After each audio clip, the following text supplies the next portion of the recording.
আমাক কোনে মাৰে আমাক পিএছও কিয় লাগে পিএছও কংগ্ৰেছৰ কালচাৰ আমাৰ কাৰো জীৱনত কোনো থ্ৰেট নাই আমাক পিএছও কিয় লাগে কোনে মাৰিব আমাক কিয় পিএছও লাগে মই এই প্ৰশ্নটোৰ উত্তৰ মই বহুত চিন্তা কৰি থাকো আমাকতো কাকো দৰকাৰ নাই কংগ্ৰেছৰ কালচাৰ মাত্ৰ 5 বছৰতেই এজন মানুহ কিমান সলনি হ'ব পাৰে আমাৰ কাৰো জীৱনত কোনো থ্ৰেট নাই আমাক পিএছও কিয় লাগে কোনে মাৰিব আমাক কিয় পিএছও লাগে মই এই প্ৰশ্নটোৰ উত্তৰ মই বহুত চিন্তা কৰি থাকো এতিয়া মই গলে গোটেই হলটো বন্ধ হৈ যাব মই যদি সিনেমাখন চাব যাওঁ মোৰ সিকিউৰিটিয়ে থাকে 26 জন বাকি ৰাইজৰটো কষ্ট হ'ব এদিন আমাৰ কোনো ভয় নাই বুলি ৰাজহুৱাকৈ ঘোষণা কৰা মুখ্যমন্ত্ৰীৰ এতিয়া ইমান ভয় কিয় সেই একেখনেই অসম 2021ত তেওঁ যিখন অসমৰ শাসনৰ বাগজৰি হাতত লৈছিল তেওঁ নিজে কোৱা শুনিছিল বুলে সিকিউৰিটি বিলাক কাটি দিব লাগে আমাক ৰাইজৰ ওচৰলৈ ৰাইজৰ মানুহ যাবলৈ কিহৰ ইমান সিকিউৰিটি লাগে কালিহে আকৌ হিমন্ত বিশ্ব শৰ্মাৰ ডায়লগটোৰ পৰা গম পালো যে তেওঁৰ লগত 26 জন সিকিউৰিটি থাকে 26 জন সিকিউৰিটি তাৰপিছত আকৌ আগফালে পিছফালে আকৌ হেৰিবিলাক থাকিবই নহয় ডিস্ট্ৰিক্ট ৱাইজ হেৰিবিলাক 26 জন সিকিউৰিটিয়ে পৰিবেষ্টিত হৈ আমাৰ বিপ্লৱী আমাৰ সংগ্ৰামী আমাৰ কি বিজেপিয়ে জননায়ক নে কিবা বুলিও কয় নহয় জননায়ক মুখ্যমন্ত্ৰীজনে 26 জন সিকিউৰিটি লৈ ফুৰে বাপৰে এবাৰ আকৌ সিকিউৰিটিত থকাটোক তেওঁ পাহৰি থাকিলে সিকিউৰিটিত থকাটোক তেওঁ এটা অজুহাত উলিয়ালে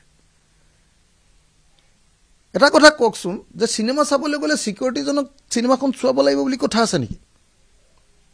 সিকিউৰিটি হলৰ বাহিৰত থাকিব মানুহৰ পৰা আঁতৰি গৈছে নেকি মুখ্যমন্ত্ৰীজন নে মানুহ দেখিলে ভয় কৰা হৈছে মুখ্যমন্ত্ৰীয়ে অখিল গগৈৰ পোনপটীয়া আক্ৰমণ গণশত্ৰু হ'বলৈ গৈ আছে মুখ্যমন্ত্ৰী হিমন্ত বিশ্ব শৰ্মা জনগণৰ পৰা কিমান আঁতৰি আহিলে কি বুলি কয় এইটো একেবাৰে মানে জনবিচ্ছিন্ন হৈ গ'ল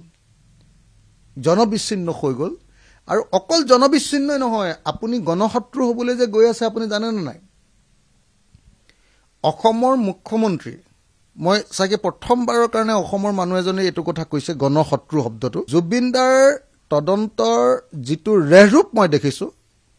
অসমৰ মুখ্যমন্ত্ৰীয়ে কেদিনমানৰ পাছত নামটো পাব গণশত্ৰু এতিয়া গণবিচ্ছিন্ন হৈছে কিন্তু মুখ্যমন্ত্ৰী ডাঙৰীয়া যদি সঁচাকে জুবিনদাই প্ৰকৃত ন্যায় নাপায় তেতিয়াহ'লে আপুনি হৈ পৰিব গণশত্ৰু তেতিয়াতো 26 জন নহয় 2600 পুলিচে ঘেৰাও কৰি ৰাখিলো আপুনি মানুহৰ ৰুখৰ পৰা বাচিব নোৱাৰিব ইফালে ৰৈ ৰৈ বিনালে অনা অভাৱনীয় পৰিস্থিতিৰ মাজত এবাৰ ৰজাৰ আবিৰ্ভাৱ কিন্তু কোন ৰজা কোন প্ৰজা মই আৰামত চাম ৰাইজক কষ্ট দি নাচাওঁ কাৰণ মোৰ ইয়াৰ পৰা পলিটিকেল মাইলেজ ল'বলগীয়া নাই প্ৰথমতে ৰাইজ পিছত ৰজা গতিকে ৰাইজে আগত চাব মই পিছত চাম ৰৈ ৰৈ বিনালেৰ মুক্তিৰ দিনটোত অসম গণ পৰিষদে ৰাজ্যত 6টা দৰ্শনী বুক কৰি লৈছিল এটা দৰ্শনীত একেলগে বহি ছবিখন চালে অগপ নেতৃত্বই ৰঙিয়াত এটা ছবিগৃহত 600 আসন বুক কৰি বিজেপিৰ মানুহক লৈ ৰৈ ৰৈ বিনালে চালে ভৱেশ কলিতাই এটা দৰ্শনী চাই পৰমানন্দ ৰাজবংশীয়ে ক'লে সহযোগীসকলৰ বাবে আৰু 2-3টা দৰ্শনী বুক কৰাৰ কথা একেদিনাই গুৱাহাটীত মানুহৰ সৈতে শাৰী পাতি ছবিখন চালে অখিল গগৈয়ে এটা দৰ্শনীত সকলোৱে মিলি ৰৈ ৰৈ বিনালে চালে লুৰিণজ্যোতি গগৈয়ে কংগ্ৰেছ নেতাসকলেও উপভোগ কৰিলে ছবিখন কিন্তু এতিয়া শুনক মুখ্যমন্ত্ৰীৰ ভাষ্য যিসকলে ভাবে মই ৰজা হ'ব লাগে তেওঁলোকে আগতে গৈ চাইছে সেই সিট কেইটা কোনোবা সাধাৰণ ৰাইজে পালেহেঁতেন তেওঁলোকে পালি পহৰীয়া লৈ গৈ দখল কৰি লৈছে গতিকে সদায় মনত ৰাখিব জুবিন ৰাইজৰ সম্পত্তি আছিল ৰজাৰ সম্পত্তি নাছিল গতিকে ৰজা পিছত থাকিব ৰাইজ আগত থাকিব মুখ্যমন্ত্ৰীৰ মতে ভোটৰ অংকতেই অগপ ভৱেশ কলিতা পৰমানন্দ অখিল লুৰিণে ৰৈ ৰৈ বিনালে চালে মানে বালিলৈ যি পাত সুগ্ৰীবলৈও একে পাত যিসকলক ভোট লাগে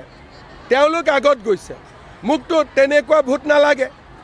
সেইকাৰণে তেওঁলোকে কালি চোৱাৰ কাৰণে কিমান সাধাৰণ মানুহে চাব নোৱাৰিলে